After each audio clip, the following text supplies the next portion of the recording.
Well, 2015 is coming to an end. Thank God! So I can safely say that 2016 was better than 2015. But it still sucked! You know what? 2017 sucked too.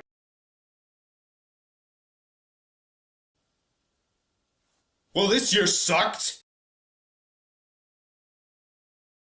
Well, here we are. The end of the year, and the end of the 2010s. So, as you could tell, I have not been a big fan of the last half of this decade. 2015 was the worst. 2016 was barely an improvement, despite getting everything I wanted. 2017 was completely pointless with a god-awful November. And 2018 just did everything wrong. So how was 2019? Well, let me tell you. 2019. It was fine.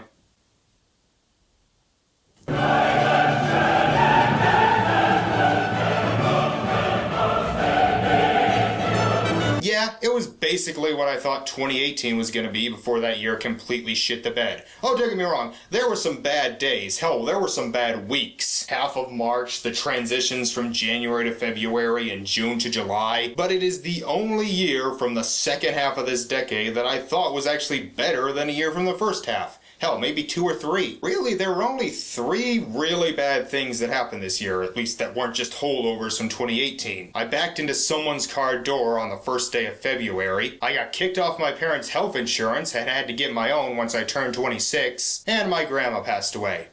Also, I think my cat's dead. Other than that, it was mostly just trying to improve on the disaster that was 2018, and for the most part, it succeeded. I managed to remain financially stable despite having a raised rent and having to get my own health insurance. I lost some weight, not much, but you know, some, and it's mostly from the last couple months, especially thanks to squatting, walking to the gym, and intermediate fasting, which is basically just a fancy way of saying I don't eat 2 days a week. Work.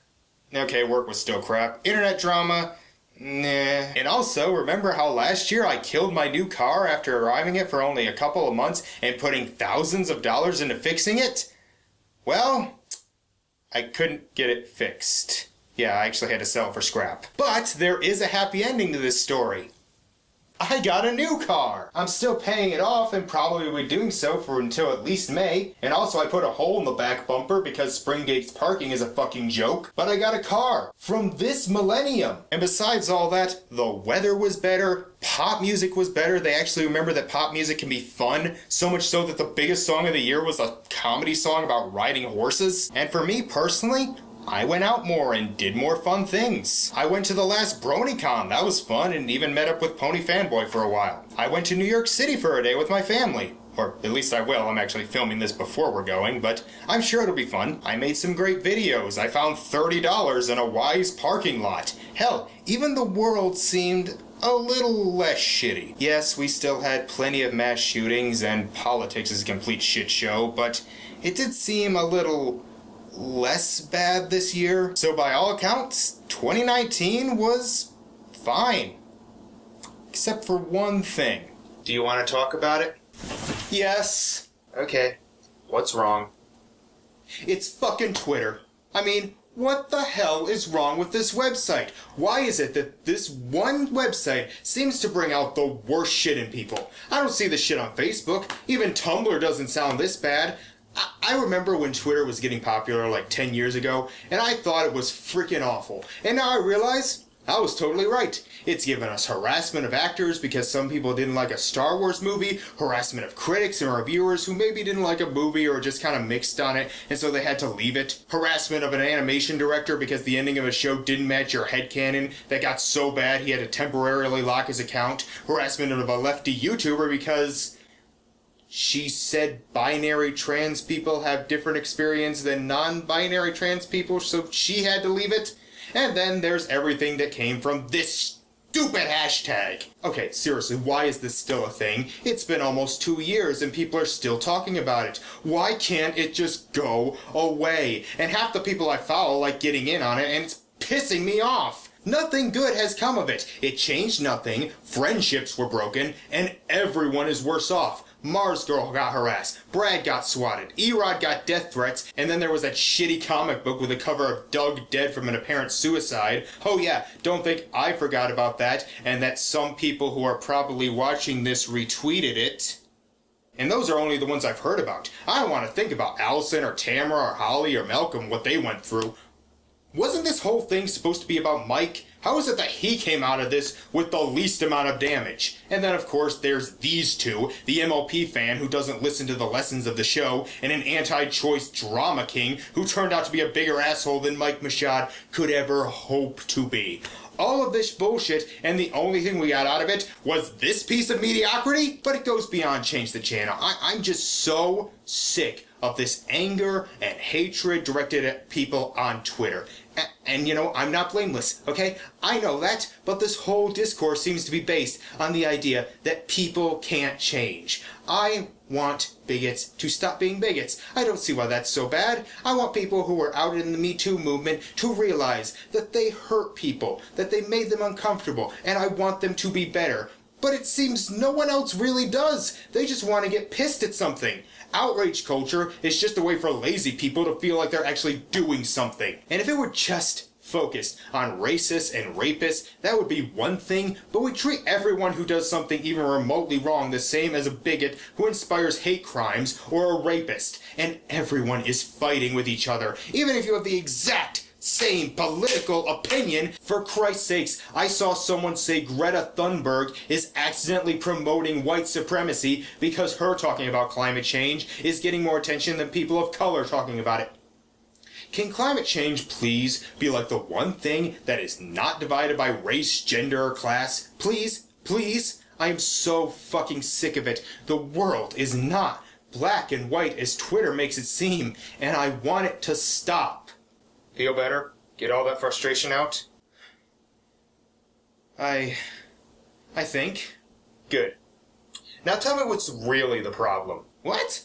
Twitter and overall drama isn't what's causing you stress. It may be enhancing it, but it's not the root cause. Alright. You want to know what my biggest problem is? I'm scared. I'm scared of the future. I'm scared of not knowing what's going to happen. I think I might actually have an anxiety disorder. I worry about everything. I worry that I may run out of money, even though my account is in good balance, and it has been for most of the year. I worry that I'll never be as skinny as I want to. Skipping the gym just one day makes me think I've gained 30 pounds. I'm scared that I'll be stuck at this shitty job forever. I'm scared I'll never pay off my student loans. I'm scared of the weather, or if I'm not a good enough person. I've even worried about little things. I almost had a panic attack on what to bring to a potluck. My car was telling me the tire pressure was low, and I thought it was gonna fall apart. So there. That's my problem. That's why, even though 2019 was objectively the best year of the second half of the decade, I still couldn't fully enjoy it, because I'm scared. Happy? Well, like I said last year, I can't promise you everything will be okay. You are useless! No, I'm your optimism. I can't promise you that everything will be okay, but I can make you believe that it will. Look back on those small things like a potluck or tire pressure. What happened? I brought chips and went to get a tire pressure gauge. And?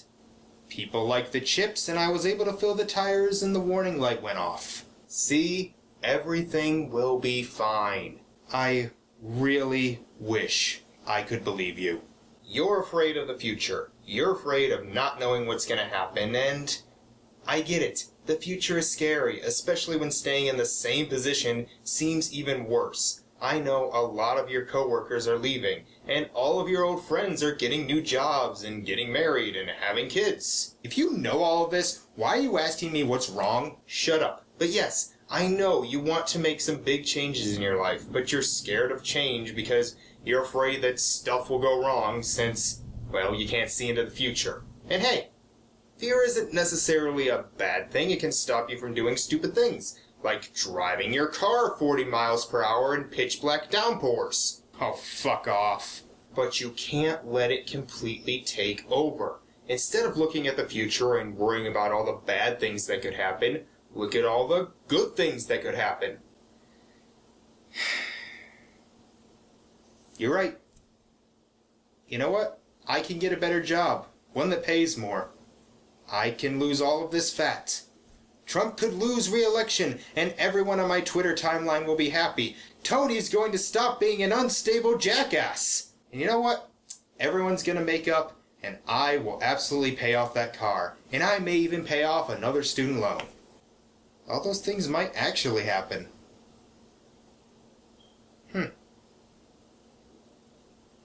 I do feel a little better. Great. Well, that was easy. See you again next year, I guess. Yeah, thanks. But before I go, don't forget, you can talk to friends and family about your problems. I know. Good.